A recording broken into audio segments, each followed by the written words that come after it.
Sangameshwar BSNL telephone exchange इमारतीत लाखो रुपयांची चोरी झाल्याचा संशय जनतेतून व्यक्त केला जात आहे।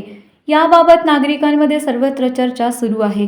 टेलिफोन एक्सचेंज ही जनतेची मालमत्ता आहे, अर्थात ही देशाची मालमत्ता असल्याने नागरिकांना या मालमत्तेची काळजी वाटते, कारण नागरिकांचे नुकसान म्हणजे देशाचे नुकसानच आहे।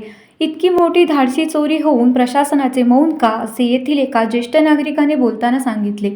ही घटना सुमारे 3 ते 4 दिवसांपूर्वी घडली असून तरी याबाबत अद्याप कोणत्याही यंत्रणेकडून अधिकृत दुजोरा मिळालेला नाही।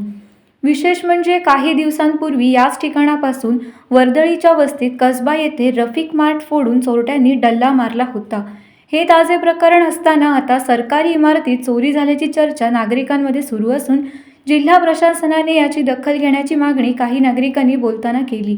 तथाकथित चोरीमध्ये किती लाखाचे साहित्य चोरीला गेले हे अधिकृत समजू शकले नाही, तरी दरवाजा उघडा दिसल्याने नागरिकांचा संशय अधिक बळावला। खरोखरच चोरी झाली आहे का की ही फक्त चर्चा आहे, याची शहानिशा बीएसएनएल प्रशासनाने त्वरित करण्याची मागणी केली। अद्याप पोलिसात बीएसएनएल प्रशासनाने तक्रार का दिली नाही असा प्रश्न बीएसएनएल ग्राहकच विचारू लागले आहेत। दरम्यान प्रशासनाकडून अंतर्गत पातळीवर गोपनीयरित्या तपास सुरू असल्याचे एका कर्मचाऱ्याने बोलताना सांगितले। मग पोलीस तक्रार का नाही, यामागे कोणती शक्ती दडलेली आहे का, यामागे कोणाचा हात आहे, पोलिसांना याबाबत काहीच माहीत नसल्याचे सांगितले। मग प्रत्यक्षात चोरी झाली आहे की ही केवळ अफवा आहे, यामागचे सत्य बीएसएनएल प्रशासन आणि पोलिसांच्या अधिकृत भूमिकेनंतर स्पष्ट होणार आहे।